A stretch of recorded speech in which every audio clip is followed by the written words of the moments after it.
Bill and I feel very privileged to have been able to spend a year living with wolves, and we hope that at some point humans and wolves can learn to get along together in this world.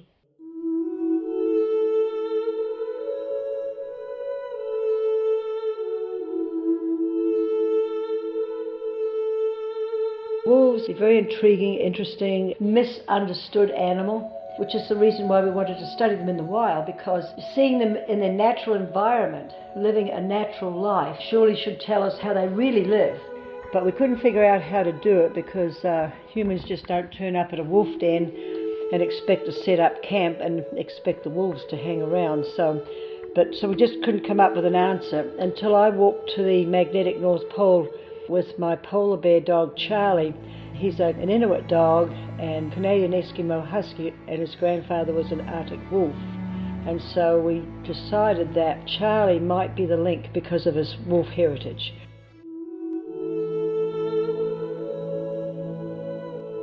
So we went to the Richardson Mountains, and after a lot of searching, hiking, hauling packs over the mountains, finally we did find a suitable wolf den, and it appeared to be in heavy use. We could see tracks all over the place.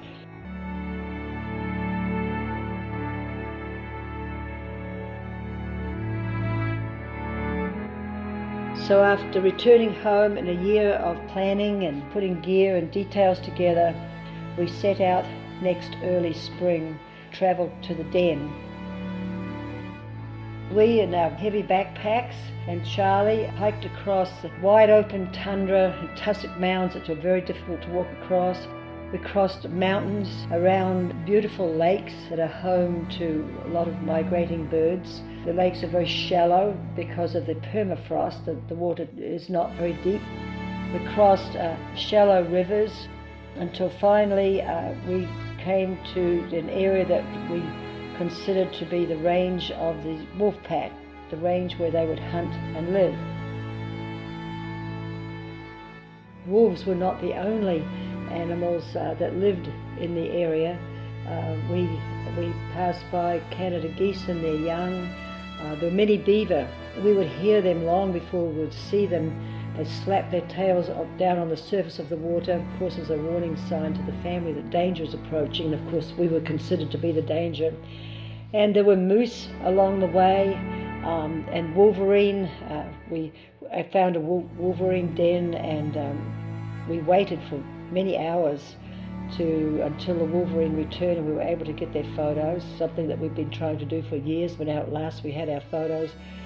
And so there were many other animals sharing this area with the wolves. And Charlie now was becoming more and more wolf-like as we travelled closer to the den. He could sense the presence, although somewhat distant at this point, the presence of wolves.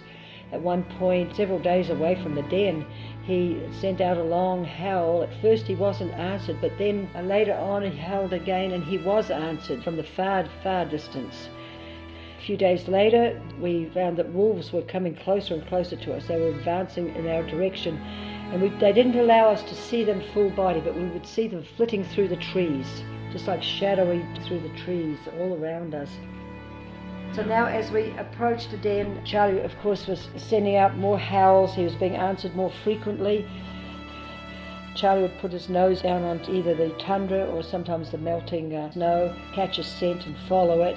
As the wolves surrounded us more frequently and closer, we decided that we had better really slow up, because the last thing we wanted to do was to discourage the wolves. We wanted them to trust us at some point if that would be possible, and to certainly trust Charlie. We knew that he had to be trusted first, and then perhaps we would be trusted later.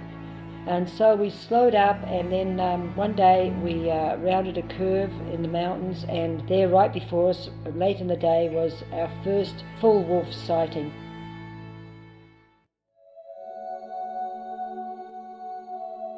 And he'd been eating a caribou. Charlie immediately dropped to the ground, his chin on the ground, and turning his eyes away in total submission to this wolf, showing no aggression whatsoever.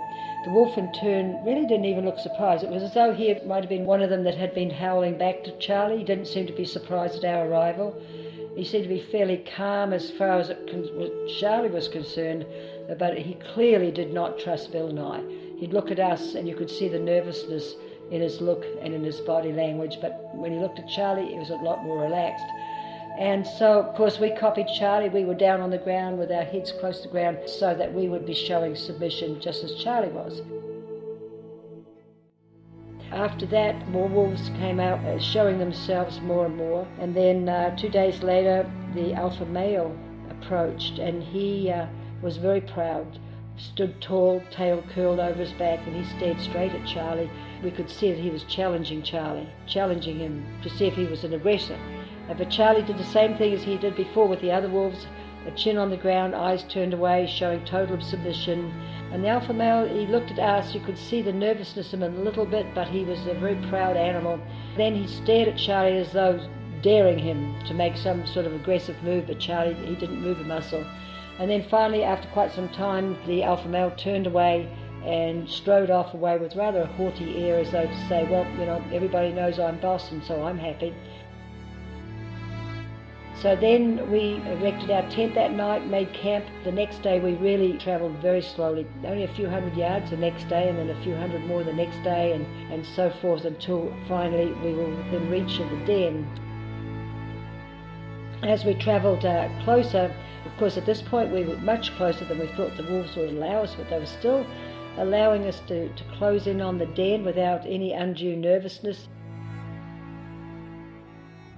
Finally, we were to within 100 yards of the wolf den, and then we tried to go closer, but the wolves then the whole family became very, very nervous. A lot of yipping and running around in circles, very nervous, and we realized we were too close to the den. So we retreated to about 100 yards, and that is really where we realized then that the wolf pack had established their parameters right there. We were delighted. We never dreamt that we would ever be able to camp so close to a wolf den, but it was because of Charlie. They were accepting Charlie fairly readily. It seemed as though they were accepting us to some extent, although still very, very cautiously.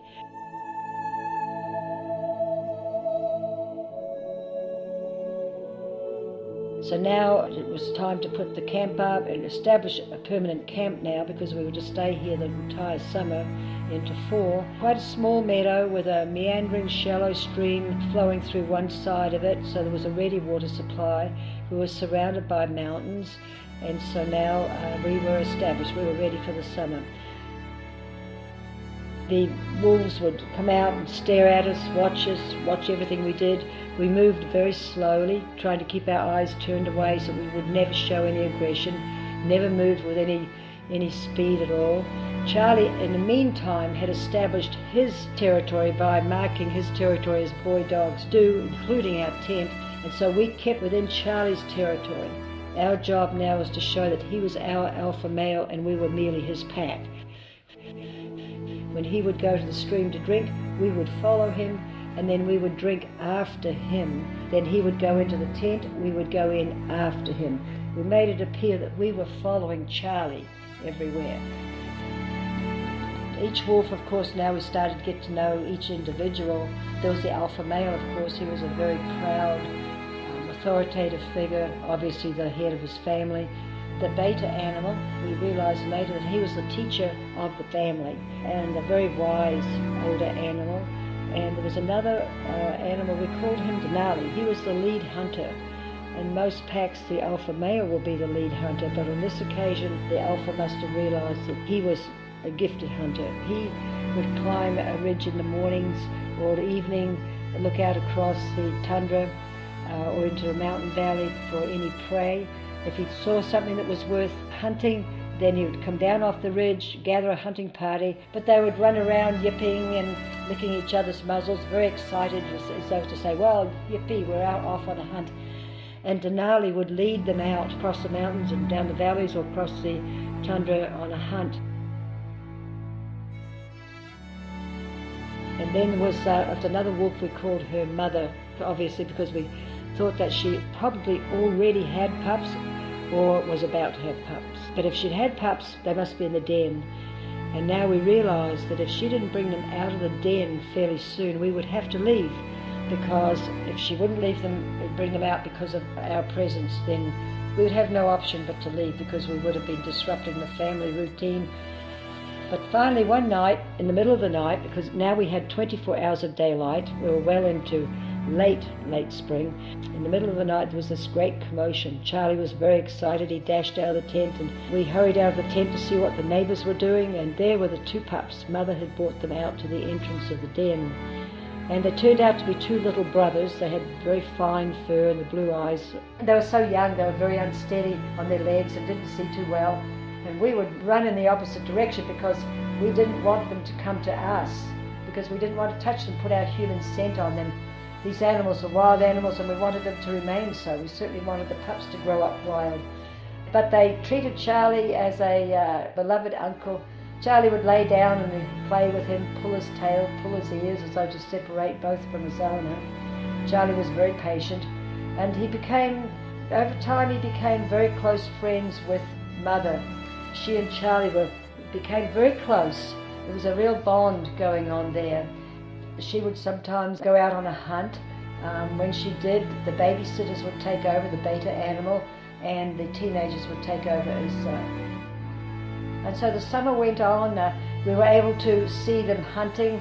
Of course, it was a waste of time trying to follow them across the tundra. Wolves travel very fast on those long legs. They have enormous stamina. So we didn't go across the tundra to see them hunt. If they took the mountain routes, we knew of two shortcuts, and we'd shortcut across the mountain ridges so that we could observe their hunts. The wolves were waiting for any animals that showed any sign of weakness, perhaps a limp or just slow, tired, fatigued, maybe sick.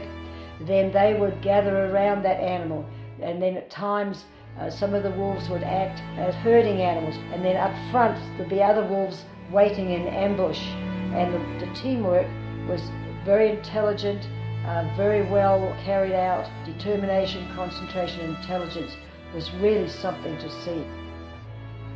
Summer was coming to an end now, and it was an amazing experience to see animals live in total harmony with each other, teaching their pups good manners, pups obeying the rules, the family getting along, the family taking care of each other.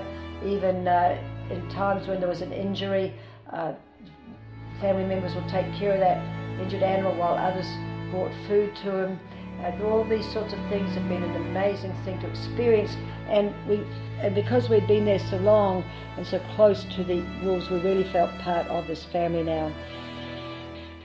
But summer was coming to a close, and the first snows began to fall, and we weren't equipped for winter, because our plan now was to go north to the Canadian northern coast and out onto the part of the Arctic Ocean to study polar bears and their interaction with wolves. So we had to pack our gear and think about heading out. It was very difficult for Charlie to leave. He had become quite bonded to the family, and they to him, but then he was very bonded to Bill and I. And so finally we'd persuade him, Charlie, we have to go. And then finally he came along with us. But he was a very sad fellow, and of course we were. Bill and I, it was very, very difficult. We were parting from very close friends. Some of the wolf family followed us as though they didn't want us to leave, and particularly Charlie. We could see that they did not want Charlie to leave. So finally we were out of the mountains, and the wolves had turned to go back to their den. Leaving was very difficult, one of the most difficult things we have ever done. If we could have figured a way to do it, we would have stayed there and lived with those wolves forever.